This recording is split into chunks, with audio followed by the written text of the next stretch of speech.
అదొక లక్ష్యం కాదు. సో మీకు అర్థం కావాల్సింది ఏంటంటే హ్యాపీనెస్ అనేది మనం సంపాదించే సంపాదనలో ఉండదు, ఇక్కడ ఉంటుంది. సో ఇక్కడ ఉండాలి, ఈ రెండింటిని మనం మ్యాచ్ అవ్వాలి. ఇక్కడ ఈ మెదడు మనసు అనేది ఈ రెండు మ్యాచ్ ఎప్పుడైతే అప్పుడు ఎక్కడున్నా మనం హ్యాపీనెస్ ఉండొచ్చు. సో చాలామంది మనీ గురించి పరిగెడుతూ ఉంటాం.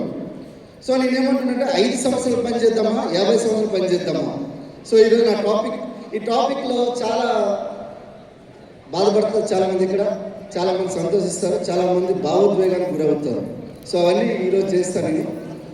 అయితే ఏంటంటే నేను జాబ్ స్టార్ట్ చేసినప్పుడు మా మేడం ఒక మాట చెప్పేటోండి. ఏమని చెప్పేటోండి అనుకుంటే, నీ జీవితం మొత్తం మారిపోతుంది, నా దగ్గరికి నా మాట విని నన్ను పెళ్లి చేసుకున్నందుకు నీ జీవితం మొత్తం మారిపోతుంది అని చెప్పి తీసుకుని వచ్చేసిన హైదరాబాద్కి. సో వచ్చేసిన తర్వాత నాకు అర్థమైంది ఏంటంటే 2 సంవత్సరాల తర్వాత ₹1 మిగలట్లేదు, తిరిగి అప్పులైపోతున్నాము. తిరిగి అప్పులైపోతున్న సిచ్యువేషన్లో మాకు అనిపిస్తుంది, మేము లిమిటెడ్ ఎక్కడైతే రిసోర్సెస్ దగ్గర అంటే లిమిటెడ్ టైం, నీళ్ళున్న దగ్గర బోర్ వేయాలంటారు. మనం ఏం చేస్తున్నాం అంటే నీళ్ళు లేని దగ్గర బోరు ఒక రేంజ్లో వేస్తే నీళ్ళు అనేవి రావు. సో అట్లనే మనం ఏం చేస్తున్నాం అంటే అందరికీ అదే విధంగా చెప్తూ ఉంటాం. మీరు చిన్నప్పటి నుంచి చెప్తుంటాం, నువ్వు బాగా చదువుకో, నువ్వు డిగ్రీ అవ్వు, నువ్వు పెద్ద పెద్ద డిగ్రీ చదువు, లేకపోతే ఇంకేదేదో చెప్తాం. సూడో కంఫర్ట్ జోన్లో ఉంటాం మనం, నాకు అన్నీ వచ్చేసినా అనుకో చెప్పి. ఇట్లాంటివి ఏవైతే ఉన్నాయో అవన్నిటినీ మేము ఒక 2-3 సంవత్సరాలు అనుభవించేసాం. మేము మా మేడం MBA చేసింది, నేను BA చేశాను. తర్వాత mobile forensic, C++ language, mobile forensic, ethical hacking, ఇన్ని డిగ్రీలు చేసిన తర్వాత నాకు ఏమనిపించిందంటే డిగ్రీలో డబ్బు లేదు, డబ్బు అయితే ఖచ్చితంగా కావాలి, బతకడానికి అయితే కావాలి. కానీ కొన్ని నాకు డ్రీమ్స్ ఫుల్ఫిల్ చేసుకోవడానికి డ్రీమ్స్కి కావాలి. నా డ్రీమ్స్లో ఫస్ట్ డ్రీమ్ ఏంటంటే టైం ఫ్రీడమ్. ఎందుకనుకున్నంటే నేను దొంగలతోని లంగలతోని పండుగలు పబ్బాలు చేసుకున్నాను నేను 14 సంవత్సరాలు. ఎట్లా అంటే వాడు ఏమంటాడు, మ్యాక్సిమం నాకు తెలిసి పెద్ద పెద్ద గ్రేవ్ కేసులను డీల్ చేశాను కాబట్టి మ్యాక్సిమం సెన్సేషనల్ కేసెస్ ఇట్లాంటివి చూసేటప్పుడు నేను. కాబట్టి నాకేమనిపించేది అనుకుంటే జీవితం అంటే ఇంతేనా అని అనిపించేది అనమాట. కానీ ఎవరినైనా చూసినప్పుడు నా పక్కన ఇచ్చేది ఒక డ్రీమ్, కారు వెళ్ళినా కానీ లేకపోతే ఇంకేదైనా వెళ్ళినప్పుడు కూడా నాకు ఒక చిన్నపిల్లడు బయటకు వచ్చి మళ్ళీ డ్యాన్స్ చేసేటోడు, కింద గిలగిల కొట్టుకునేటోడు. ఇవన్నీ మనకు చిన్న పిల్లడు ఉంటాడు కదా, ఆ పిల్లని మనం తొక్కు పెట్టేస్తాము. ఆ తొక్కు పెట్టేసేది ఏదైతే ఉందో దాన్ని కనుక మనము మళ్ళీ తీయగలిగితే మళ్ళీ మీరు 50 సంవత్సరాలు కాదు 5 సంవత్సరాలు పూర్తి చేస్తారు. ఎట్లా అనుకునే ఎగ్జాంపుల్ చెప్తా చూడండి. టైం ఫ్రీడమ్ ఎందుకు కావాలి? పిల్లలు దీపావళి పండుగ ఉంటుంది, ఇప్పుడు ఆమె అడగదు, ప్రేమించింది కాబట్టి. పిల్లలు అడుగుతారా లేదా? ఏం డాడీ అడుగుతారా లేదా? 7 రోజులు బంద్ చేస్తుంటాం, 6 రోజులు పని చేస్తే 7వ రోజు కూడా పోలీస్ డిపార్ట్మెంట్లో పని ఉంటుంది. 7వ రోజు కూడా మనము పిల్లలకు కనిపించకపోతే ఏమవుతుంది? నా పోలీస్ స్టేషన్లో మార్నింగ్ 6 o'clock మళ్ళీ నైట్ 1 గంటలకు వెళ్తాను నేను. 6 రోజులు అయిపోయింది, 7వ రోజు కూడా కనిపించకపోతే మమ్మీ డాడీ ఏమనుకున్నంటే ఇట్లా ఫోటో చూపించాలి, ఇదిగో మీ డాడీ ఇక్కడ ఉన్నాడని. చూడండి ఒకసారి ఎట్లుంటుంది లైఫ్. ఎగ్జాంపుల్ మీకు ఒకటి చెప్తా నేను, మా ఇంట్లోనే జరిగింది. జబల్పూర్లో మా పెద్దమ్మ ఉంటారు, మా పెదనాన్న ఉంటారు. వాళ్ళు ఇద్దరు గవర్నమెంట్ ఎంప్లాయీసే. వాళ్ళకి పిల్లలు 2 ఆడపిల్లలు, 1 మగపిల్లడు. వాళ్ళకి ఇద్దరు ఫుల్ బిజీ అవ్వడం వల్ల సమయం ఇవ్వలేదు. సమయం ఇవ్వకపోతే ఇద్దరికి అసలు సమాజం అంటే ఏమో తెలియదు. ఆడపిల్లలు ఎలా ఉంటారు, మగపిల్లలు ఎలా ఉంటారు, బయట సమాజం ఎలా ఉంటుంది, అసలు బయట ఏ విధంగా మనకు చెడు అలవాట్లు మనకు వస్తాయి, చెడు ఎలా చేస్తున్నారు, బయట సమాజం ఏమి జరుగుతుంది, ఏమీ తెలియలేదు ఒక ఇద్దరికి. కానీ 3వ వ్యక్తి పరిస్థితి ఏంటంటే, మా చిన్న అక్క పరిస్థితి ఏంటంటే ఆల్మోస్ట్ పిచ్చామే. ఇంతమంది మధ్యలో చెప్తున్నామే, ఆమెకి ఎప్పుడు పెళ్ళైందో తెలియదు, ఆమెకి ఎప్పుడు పాప పుట్టిందో తెలియదు, ఎప్పుడు పెళ్ళైందో తెలియదు. ఎంత దౌర్భాగ్యమైన ఇది అనుకునంటే దేవుడా ఏందిరా అనుకుని ఒక అనిపిస్తుంది. ఒక్కోసారి వాళ్ళ నాన్న అంటే మా పెదనాన్న చచ్చిపోయినప్పుడు కూడా నాకు తెలియదు. పెళ్ళి అయిపోయింది, బాబు పుట్టింది, బాబు పెళ్ళి అయిపోయింది, తెలీదు. మా అన్నయ్య ఎవరైతే ఉన్నారో చెడు అలవాటుకి బానిస అయిపోయి క్యాన్సర్తో చచ్చిపోయాడు. ఇద్దరు గవర్నమెంట్ ఎంప్లాయీస్, నో టైం.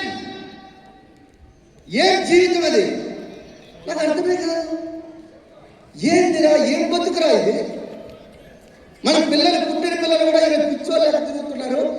ఇద్దరు గవర్నమెంట్ ఎంప్లాయీస్, లక్షల మంది జీతాలు, తల్లిదండ్రులు పట్టించుకోరు. అమెరికాలో ఒక సామెత ఉంటుంది, ఇద్దరు భార్య పిల్లలకి ఐదు మంది పిల్లలు ఉంటారు. అమెరికాలో అయితే అదే ఇద్దరు పిల్లలకి 5 మంది తల్లిదండ్రులు ఉంటారు. అర్థమైందా? అక్కడ వేరే కథ ఉంది, ఇక్కడ వేరే కథ ఉంది. ఒకసారి ఆలోచించండి, ఈ బిజినెస్ ఎందుకు చేయాలనుకుంటే టైం ఫ్రీడమ్.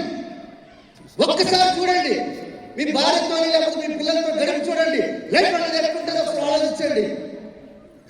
మేము ఊరికే చేయట్లే, లక్షలు ఆల్రెడీ కోట్ల రూపాయల ఆస్తులు వచ్చేసినాయి మాకు. మా పిల్లలు కూడా తిన్నా కూడా ఈరోజు సార్ నాయుడు చెప్పాను నేను, ఓన్లీ మ్యూచువల్ ఫండ్స్ ₹1 కోటి పైబడి ఉన్నాయి నా దగ్గర. ₹1 కోటి పైబడి ఉన్నాయి మ్యూచువల్ ఫండ్స్. ఒకసారి ఆలోచించండి, దాని ప్రాఫిట్స్ ఎంత వస్తాయి ఒకసారి లెక్కేసుకొని చార్ట్ అకౌంట్స్కి వెళ్ళి. అంటే వెస్టీజ్ కాకుండా లక్షల ఆదాయం వస్తాయి నాకు. ఎందుకు అనుకుంటే నేను పని చేయని సిచ్యువేషన్లో కూడా నా పిల్లలు కాదు, నా 3వ తరం కూడా 4వ తరం కూడా నా పేరు చెప్పాలి, నా ఫోటో చూపించాలి, వాడరా మగాడతో చెప్పి.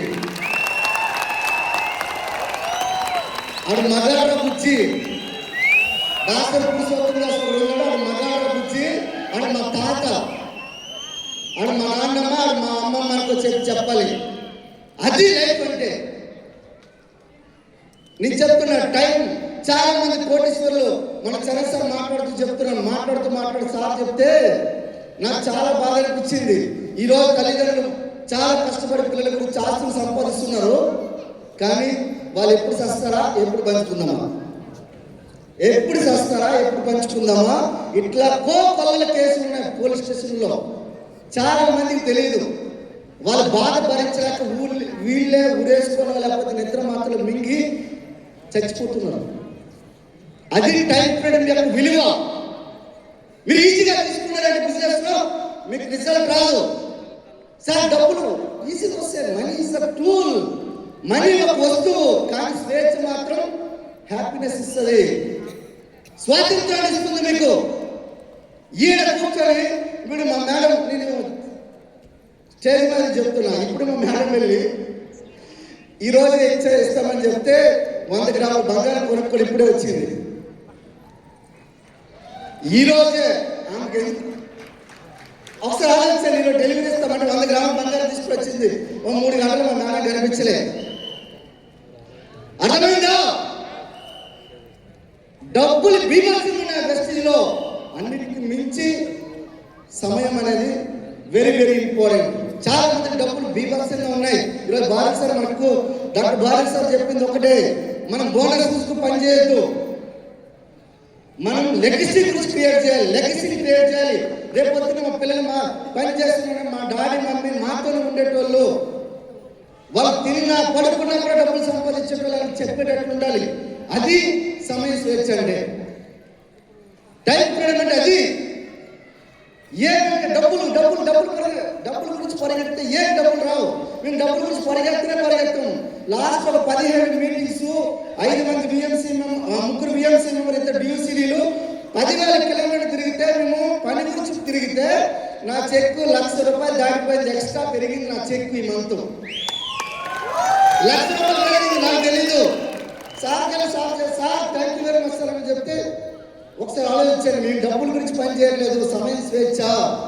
మీరు ఆలోచించండి, 50 సంవత్సరాలు పని చేద్దామా, 5 సంవత్సరాలు పని చేద్దామా, ఆలోచించుకోండి. 5 సంవత్సరాల, 50 సంవత్సరాల, 5 50, 5 50, 5 4 50, 5 और 50, కానీ 5 సంవత్సరాలు మాత్రం ఎట్లా ఉండాలనుకుంటే మీరు ఒక మహాయజ్ఞం చేస్తున్నట్లు ఉండాలి. ప్రతి క్షణం కూడా అలర్ట్గా ఉండాలి. ప్రతి క్షణం కూడా తమాషా లెక్క చేస్తే కాదు, తపస్సు లెక్క చేయాలి. 5 సంవత్సరాలు మా ఇన్స్పెక్టర్ అనేటోడు, ఏంటి దాసు నీకు పని పిచ్చి పట్టుకున్నదా, పని రాసేసిన వాడు, నీకు భార్య పిల్లలు ఉన్నారు, అయినా కూడా నువ్వు స్టేషన్కి ఎందుకు వెళ్ళాలనుకున్నంటే పని కంప్లీట్ అయినంత విడిచిపెట్టేటోనే కాదు, పని రాసేసినట్టు చేసేటోని. మరి అక్కడే అంత బాగా పని చేస్తున్నానంటే ఇక్కడికి వచ్చిన తర్వాత ఎట్లుంటుంది పని మీకు తెలీదు. నాకు చాలా బాగా లాస్ట్ 1 monthలో జరిగింది. మా సొంత బావ చనిపోయాడు. నేను ఇక్కడికి వచ్చి బిజినెస్ కార్ అలవినింగ్ చేస్తున్న పవన్ రాజు గారు డియూసీది. నిన్న చనిపోయారు, ఈరోజు కార్ అలవినింగ్ చేస్తాను నేను. మా చిన్న నన్ను ఎత్తుకొని పెంచిన చనిపోయాడు. పని కమిట్మెంట్ ఒకసారి వచ్చిన తర్వాత వాళ్ళ ఇంటి దగ్గరికి వెళ్ళి ఇప్పుడు మొత్తం కార్యక్రమాలను చూసిన ఒకసారి ఆలోచన, పని కమిట్మెంట్ కూడా అట్లనే ఇవ్వాలి. సార్ మాకు చేతిలో బాధ్యత పెట్టారు, మిషన్ 2x ఇన్కమ్ మీరు పని చేయండి అని చెప్పి. మా పెద్దమ్మ కూడా చనిపోయి 10 రోజులు అవుతుంది. మన జబల్పూర్ వెళ్ళి దాని గురించే అర్థమవుతుందా. కానీ ఒకసారి ఆలోచించండి, నేను వెళ్ళి ఈరోజు మొత్తం కార్యక్రమాలను చూసుకుని వచ్చి రాగలిగినా. ఒకసారి ఆలోచించండి, సమయం అనేది చాలా విలువైనది. సమయం మీ దగ్గరికి వచ్చింది చులకని భావంతో చూడకండి. సమయం మీ దగ్గర రాదు. మీరు ₹1,00,00,000 ఇచ్చినా మీ పిల్లలు మీ టైం ఇవ్వగలుగుతుందో లేదో ఒకసారి చెక్ చేయండి, కరెక్ట్గా చెక్ చేయండి. భార్య పిల్లలు ఇద్దరు, భార్య భర్తలు ఇద్దరు కలుసుకునేది అర్ధగంట మాత్రమే. ఓన్లీ అర్ధగంటలో ఏం చేస్తావు నువ్వు చెప్పలే. అర్ధగంట ఏం చేస్తున్నావు నీ భార్యతో? నీకు ఉండే సంబంధం అర్ధగంట. అప్పట్లో మన డజన్ కొద్ది పిల్లలు పుట్టేటోళ్ళు, ఇప్పుడు ఒక్కరు పుడతామంటే కష్టం ఉన్నది. ఆలోచించండి, టైం లేదు మన దగ్గర. కానీ బస్తీలో 5 సంవత్సరాలు చేస్తే నీ దగ్గర దండిగా ఉంటుంది టైం, బీభత్సంగా టైం ఉంటుంది. అర్థమవుతుందా? బిజినెస్ ఎందుకు చేయాలంటే దీని గురించే చేయాలి. దేని గురించి ఆలోచించకండి, ఎన్ని సమస్యలను ఆలోచించకండి. అర్థమవుతుందా? ఎంత సమయం ఒకసారి ఆలోచించండి. మొన్న సలహా సార్ మాట్లాడుతున్నప్పుడు ఆయన చెప్తున్నాడు, ఆయన లైఫ్ స్టైల్ ఎట్లా అనుకుంటే ఆయన ఎప్పుడు 15 మీటింగ్లు కూడా ఏడుస్తున్నాడు. ఆయన ఎమోషనల్ బాగా అంటే, సార్ అట్లుండేటోళ్ళం ఎట్లయిపోయినామా, మేము ఢిల్లీ అంటే పరిగెత్తేటోళ్ళం, అహ్మదాబాద్ పరిగెత్తేటోళ్ళం, ఇండోర్ అంటే పరిగెత్తేటోళ్ళం. పిచ్చోళ్ళ పని చేసినాం. పిచ్చి అయితే రిచ్ అవుతాం, పిచ్చి అవ్వకపోతే రిచ్ అవ్వలేం. మీరు పిచ్చి అవ్వాలి. 5 సంవత్సరాలు పని పిచ్చోళ్ళు అవ్వాలి. పని పిచ్చోళ్ళు 5 సంవత్సరాలు అయితే నేను చెప్తున్నా. ఈరోజు మా ఊర్లో 2 ఇల్లు కట్టించిన, ఎక్కడో ఇల్లు ఉంది. మా సంక్రాంతి పిలుస్తున్నాను అనమాట, అరే దాసు ఒకసారి వచ్చి వెళ్ళిపోవాలకో చెప్పి. నాకేమనిపిస్తుంది అనుకున్నట్టు, ఆల్రెడీ విజయవాడలో ఒక ఇల్లు మధ్యలో ప్రాసెస్లో ఉంది, అది కంప్లీట్ చేసి వస్తానంటే సంక్రాంతికి. లేదు ఇప్పుడు రా అనుకుని అంటున్నాడు. నేను 14 సంవత్సరాల జాబ్లో కూడా మ్యాక్సిమం నాకు తెలిసి ఊర్లో 6-7 రోజుల కంటే ఎక్కువ వెళ్ళలేదు. అంటే పని, ఎప్పుడు పని. నాకు ఎక్కువ ఫ్రెండ్స్ కూడా ఉండరు, ఎందుకంటే ఈ పనివాడు కాబట్టి పని చేసుకుంటూ ఉంటాడు. వీడిగా తిరిగితే మనం మందు ఏముండదు అనుకో చెప్పి ఎవరు నాకు ఫ్రెండ్షిప్ కూడా చేయడు. నాతో ఫ్రెండ్షిప్ చేసిన ఒకే ఒక్క ఫ్రెండ్ మా మేడం, మా మిస్సెస్. మంచోడు ఎవరికి నచ్చదు, చాలా తక్కువ మంది నచ్చుతారు. అవునా కదా? కానీ ఈరోజు మా ఫ్యామిలీతో, మా పిల్లలతో ఎంత హ్యాపీ లైఫ్ అంటే, మా పాప అంటుంది, డాడీ మా డాడీ అని చెప్పి మన 13 మెడల్స్ తీసుకుని వచ్చింది. ఆమెకి లిమ్కా బుక్ ఆఫ్ రికార్డ్ ఇచ్చారు. కావాలని చెక్ చేసుకోండి. 13 అవార్డులు వచ్చినందుకు గవర్నర్ పిలిచి మరి ఆమెకు మెడలో ఆమెకి ఏమంటదాన్ని బంగారు పథకాన్ని వేస్తారు మన తెలంగాణ గవర్నర్. 13 అవార్డులు వచ్చినాయి. పిల్లలు టైం ఇస్తుంటుంది. నువ్వేప్పుడు డబ్బు పరిగెడుతున్నావు. నీ భార్య ఆమెకి సమయం, నీ తల్లిదండ్రుల సమయం. నువ్వేం చేస్తావు? డే కేర్లో పెడతావు వాళ్ళని, పిల్లల్ని. వాళ్ళు లేకపోతే నిన్ను ఓల్డేజ్ హోమ్లో వేస్తావు. ఇదే కదా. ఇప్పుడు డబ్బులు ఉన్నాయి నీకు, అక్కడ ఎక్కడో అవుటర్ పక్కన ఎక్కడో ఉందంటే 1 ఎకరం 10 కోట్లు అవుతుంది. నీ దగ్గర డబ్బులు ఉన్నాయి, సమయం లేదు. కానీ ఇప్పుడు గుర్తుపెట్టుకోండి, సమయం గురించి పనిచేయాలంటే వెస్టీజ్లో చేయాలి, అది కూడా విన్నింగ్ టీంలో చేయాలి.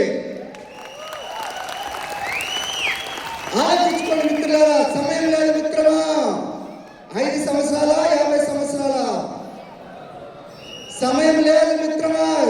5 50 5 50 5 కదా, 5 ఒక్కసారి ఆలోచించండి. ఇది నేను గవర్నమెంట్ జాబ్ చేస్తున్న వ్యక్తిగా నేను చెప్తున్నాను. ప్రైవేట్ జాబ్లో చాలా మంది చితికిపోతున్నారు. వీళ్ళ ముఖం వాళ్ళని నచ్చిపోయినా, వాళ్ళ ముఖం వీళ్ళకి నచ్చిపోయినా వీళ్ళే మానేయాలి. ప్రైవేట్ జాబ్ పరిస్థితి అది. గవర్నమెంట్ జాబ్ అంటే ఇప్పుడు హ్యూమన్ రిసోర్స్ వాల్యూనే లేదు. అట్లాంటి దాని గురించి ఇంకా మీకు పెద్ద ప్రాబ్లం ఏంటంటే, రాబోయేది ఏంటంటే ఏలో మీకు చాలా మంది ఉద్యోగాలు పోతాయి. ఇక్కడ చాలా మంది ఉద్యోగాలు పోతాయి, కానీ డైరెక్ట్ సెల్లింగ్ కి వెస్టీజ్ కి ప్రత్యామ్నాయం లేదు. So that is the power of direct selling industry, that is the power of Vestige. ఈ రోజు వెస్టీజ్ ఒకసారి ఆలోచించండి. వెస్టీజ్ ఈ రోజు సుమారుగా 5 కోట్ల మంది ఈ రోజు వెస్టీజ్ లో కన్జ్యూమర్స్ ఉన్నారు. 22 లక్షల మంది 2000 నుంచి 2 కోట్ల సంపాదించే వాళ్ళు ఉన్నారు.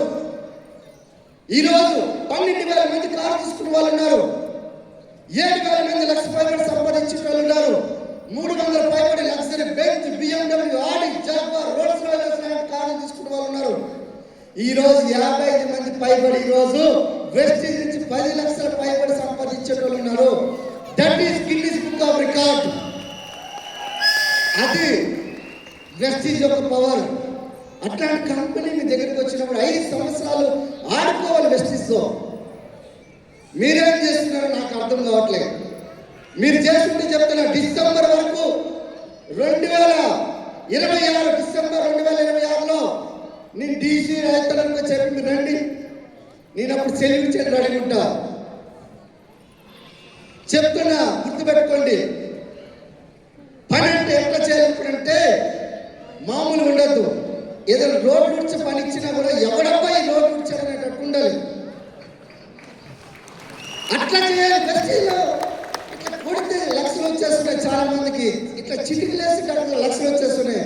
పాపం తెలియని పాపం ఏంటంటే, పెద్ద పాపం మూట కట్టుకుంటే ఏంటంటే అహం వచ్చేస్తుంది. ఈ అహంతోనే చాలా మంది ప్రాబ్లం ఖరాబ్ అయిపోతున్నారు. అది కూడా చాలా ప్రాబ్లమే. నేను చెప్తున్నా, 20 లక్షలు వచ్చిన తర్వాత సార్ ఏం చేయాలి సార్ అంటే, నువ్వేం లేదు మళ్ళీ సేమ్ 5% లెక్క వచ్చి పని చేయాలండి సార్. అదే నేను 5% లెక్క చేస్తే ఈరోజు ₹1,00,000 చేతి పెరిగి వచ్చింది నాకు. ఈరోజు అర్థమవుతుందా? ఈరోజు మా గ్రేట్ అప్లై ఈరోజు కౌన్సిలింగ్ చేస్తే సార్ అన్నారు, ఒక ఐడి మీద 30 లక్షలు, ఇంకో ఐడి మీద 20 లక్షలు తెచ్చుకో, 50 లక్షలు ఒకటే ఐడి మీద వద్దంటాడు సార్. మా sir apply sir Ashok sir ఒకసారి గట్టిగా బిగ్రేడ్ అప్లై సార్కి.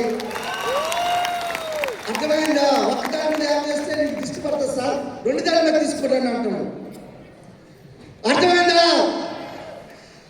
మా గ్రేట్ అప్లై గురించి ఒకసారిగా జోర్దార్ క్లాప్ करो सर. ट्रांसलेट कर लो थोड़ा सा ट्रांसलेशन. तो